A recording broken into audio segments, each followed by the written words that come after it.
What's up, everyone? You're tuned in to the channel Eps, episode 129. I'm your host, EEPMON, because there is none other. I just came back from New York City. Well, it's been a couple days. The experience was incredible as I attended United Nations General Assembly events. So I figured that I would take the time to talk about my experience and sort of the transition, not so much transition, but the the constant evolution of my creative endeavors. As I mentioned before, right, I'm a digital artist, and I find myself unlocking areas of industries that I would never have fathomed from the get go. And talking about diversification of your portfolio, but a creative entrepreneur is dynamic. It never stays still, it never is stagnant, it never is static. And I absolutely enjoy that because being a digital creator first doesn't necessarily mean that you stay in one pigeonholed category. So, to make a long story short, I would like to talk about 5 signs you're growing as a creative entrepreneur, lessons from UNGA, that's the acronym for the United Nations General Assembly events. So, I will provide some of these experiences to highlight 5 items. So, number 1 is about embracing global perspectives in my work or in your work. 2, shifting from metrics to meaningful impact. 3, collaborating across borders. 4, becoming an advocate for arts and culture. And 5, evolving beyond your original vision. Like I said, nothing lasts forever. So,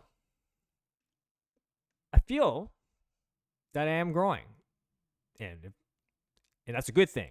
You want to grow, you want to expand, you want to evolve and see what else is out there in the world that can, take your work to the next level or something that you want to pursue.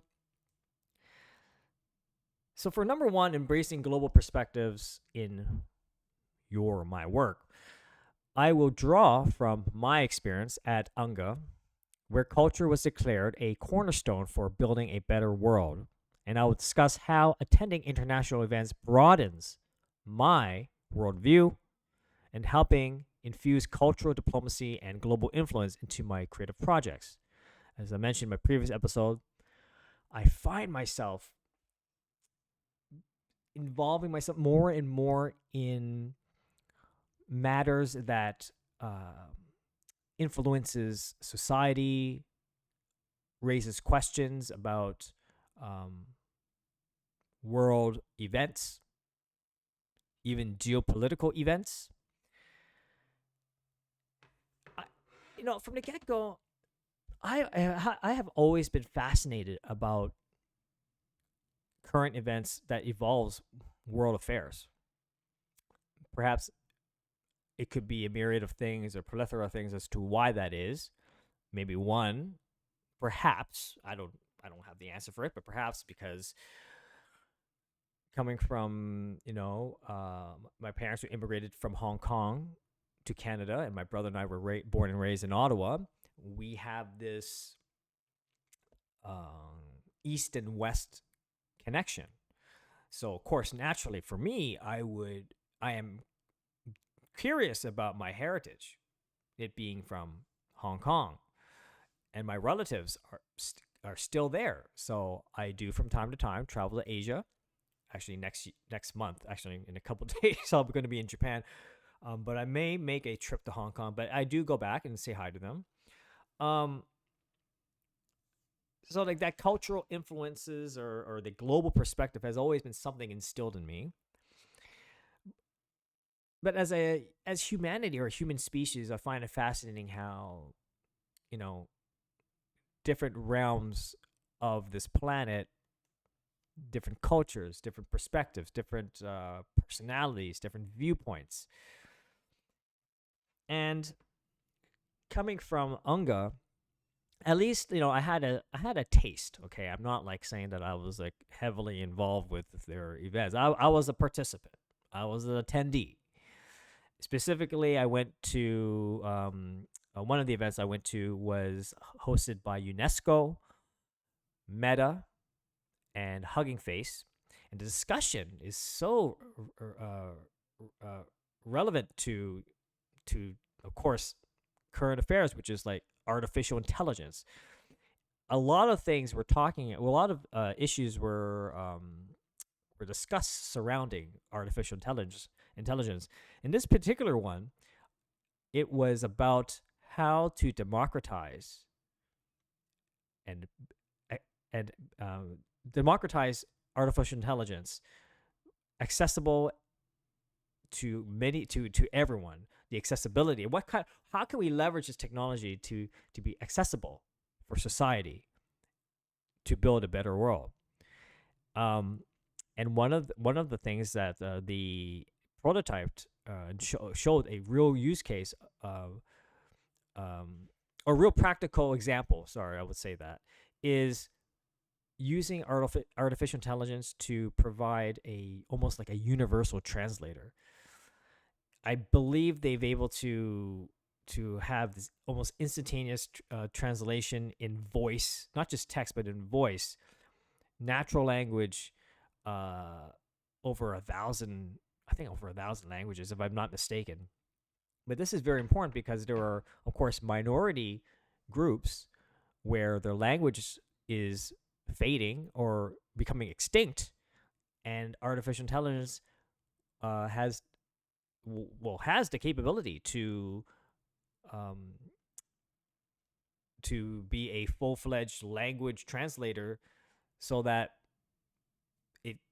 so the language does not get lost, is not lost, it's not faded away, it still exists. So this is very important, and the panelists were just talking about, how some of the individuals were using it and testing it, and they were just blown away. So that's a very, very powerful concept. Um, Now, how does that relate to my creative industries? Well, you know, like anything, it's I always like to, as I mentioned, people ask me like, "What inspires you? What inspires you?" And I tell them, things, everything but artwork, like visual arts. Like I'm inspired by everything but visual arts. I'm always like looking at sort of the kind of the 180 of what I do. And so something like this, even though it's not directly related in my field, but artificial intelligence certainly is. And in this society where we're increasingly polarized, and also our understanding of this technology, there's those who are, always doom and gloom, and others see it as a potential of opportunity to create new forms of artwork. So it may or may not affect my work, but it does help inform me, perhaps at a subconscious level, if anything, knowledge, to know what is happening in the conversations that are happening on a global perspective, such that you never know where my creative path will lead me. But having this knowledge is nice to have as sort of a start of building a foundation uh, in what I may potentially pursue down the road. So number two,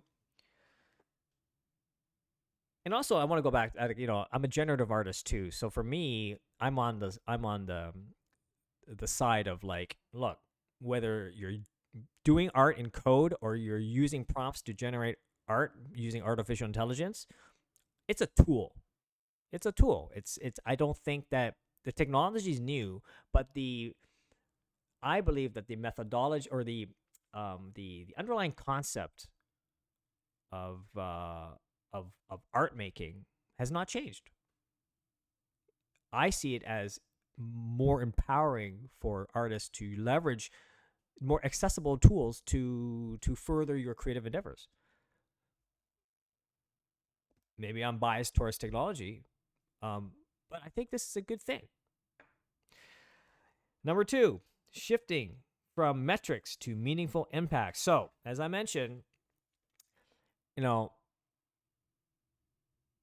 I really engage the world with my intuition, my gut feeling. I'm not so everyone, I don't know, society, at least for me, for what I observe, is very so in tune with metrics and numbers and quantitative analysis, analysis.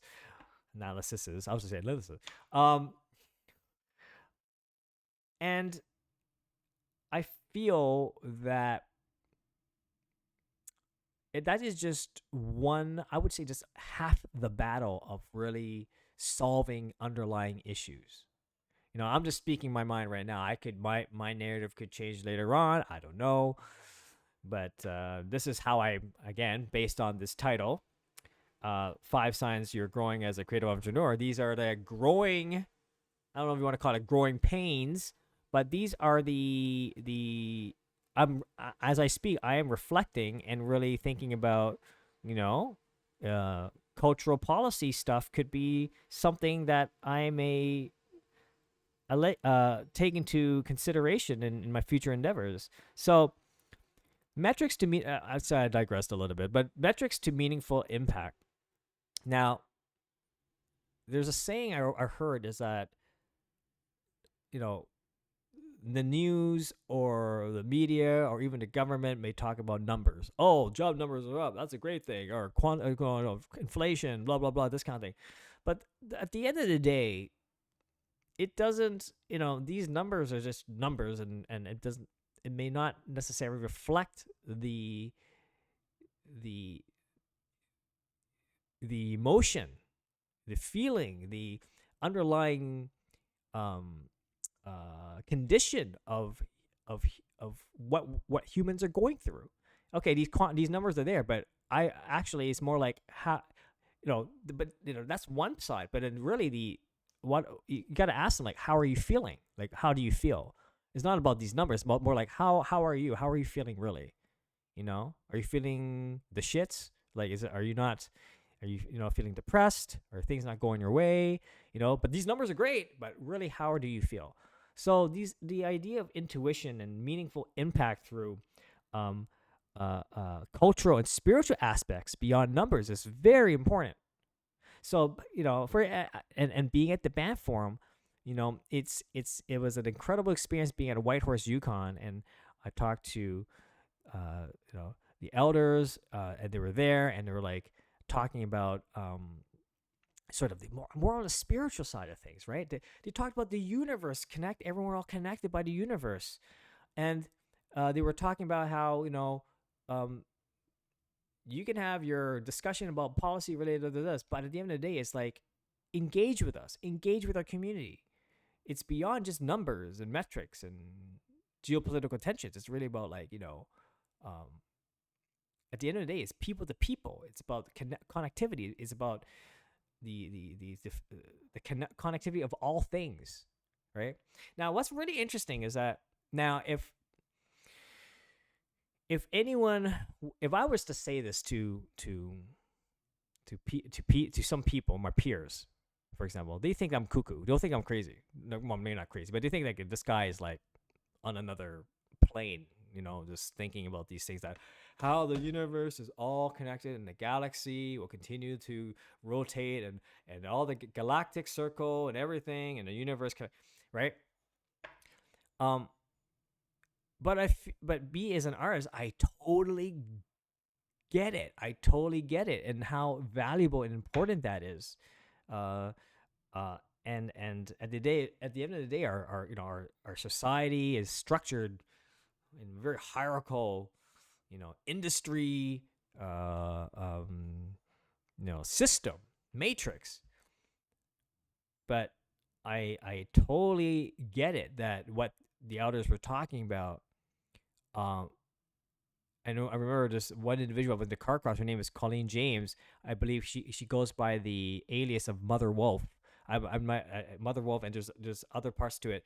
But like I had a great conversation with her, and it's like we it's like we connected through our aura, our energy, or our spiritual energy.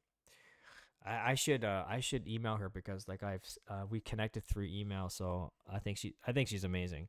Um, but so now I'm thinking about these things, right? I'm thinking about these things, and if there's a way for me to continue the arts and culture narrative, which that's my passion, is what I do in policy engagement, I think I do believe I have what it takes to make that happen. So that's what I'm thinking about too.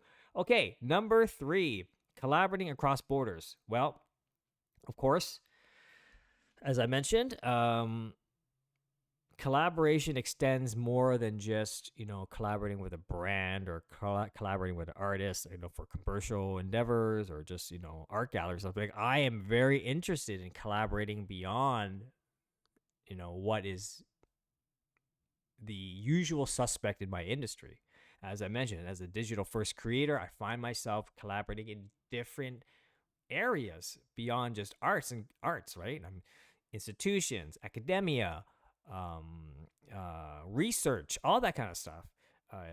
And now I see myself um, like seeing, it's still a little cloudy. As I mentioned, I can only think about 3 or 4 months at a time, really concretely, maybe 3 months at a time concretely. But like I have this, there's a cloud. I visualize a cloud, and there's a direction where I am starting to peel away and getting more clarity of collaborating in the realm of perhaps the level of United Nations, UNESCO, UN SDGs, the UN SDGs, Sustainable Development Goals, right? Like there's a social impact that I can provide through my artistry.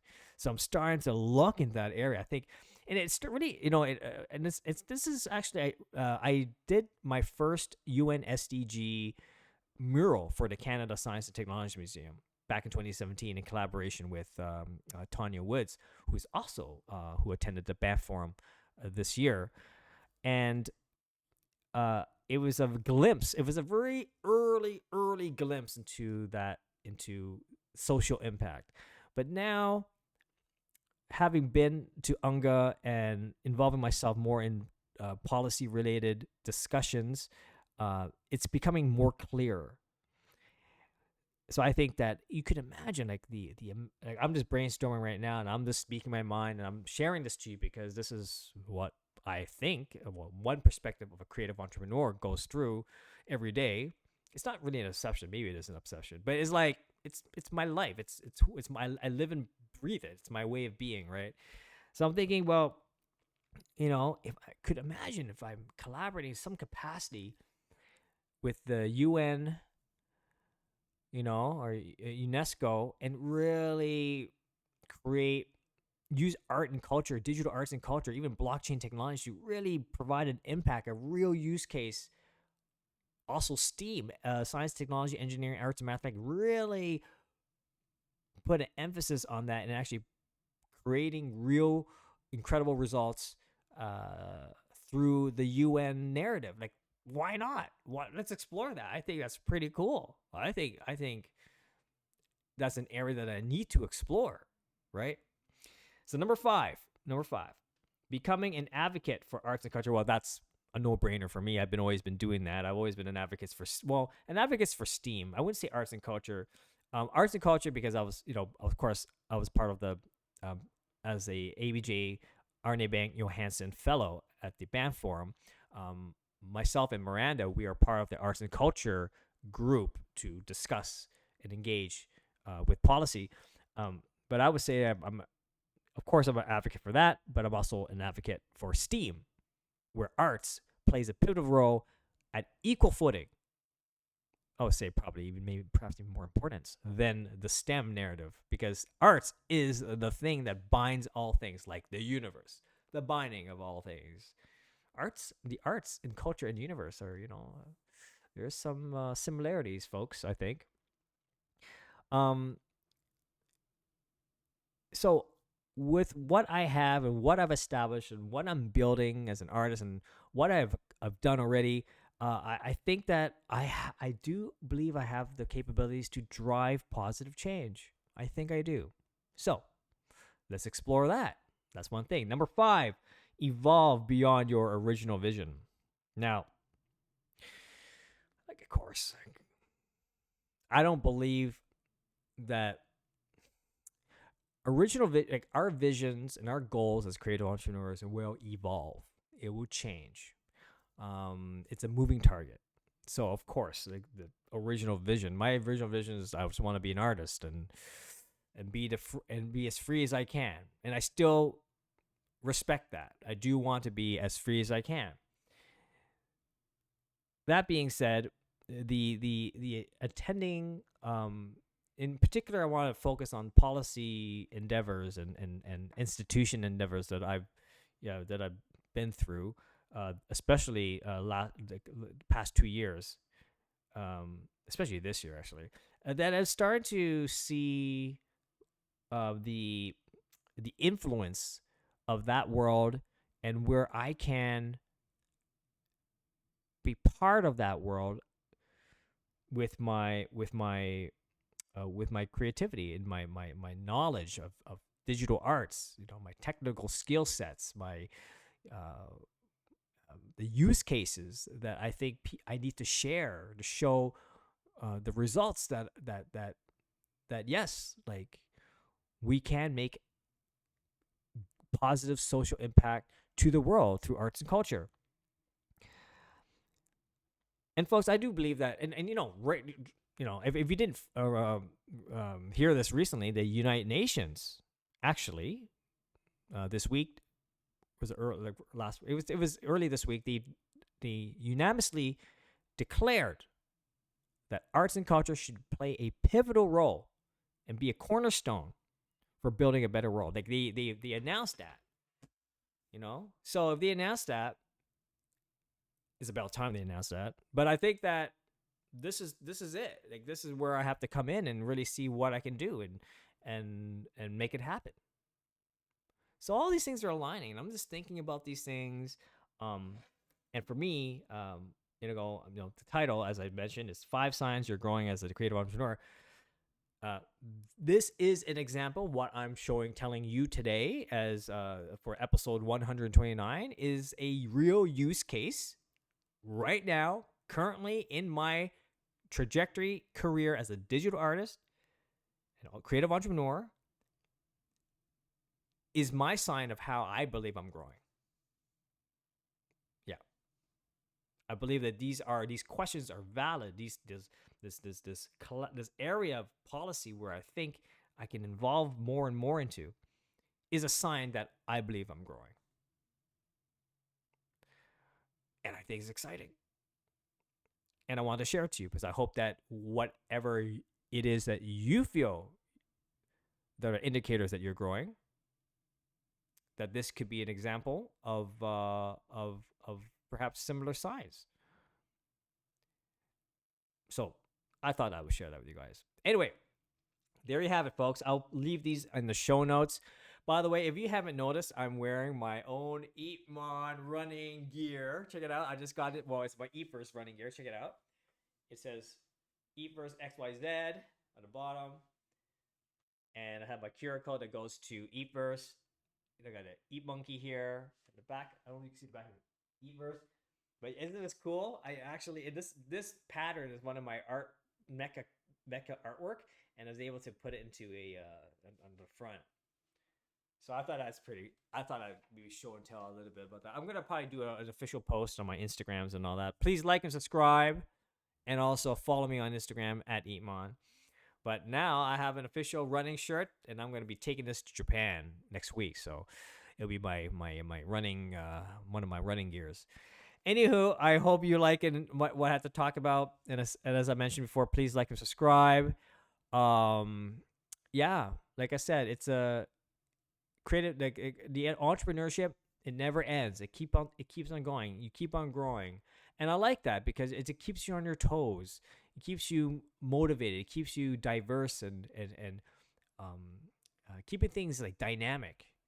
Because folks, I believe that with the advent, with exponential rise of tools and technologies and all that kind of thing, yes, it could be daunting, it could be scary, but there is a lot of promise and a lot of opportunities, and is actually, I think, providing new innovative ways to do things, do work, do create and innovate. Um,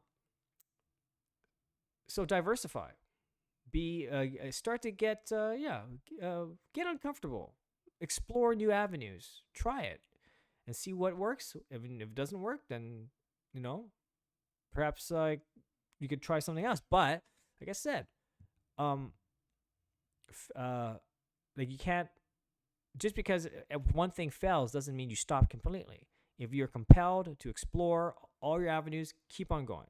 Anyway, I'm gonna shut up now. I hope you like what I said. Oh my god, we're almost getting 30 minutes in, and I will talk to you tomorrow. Okay, bye bye.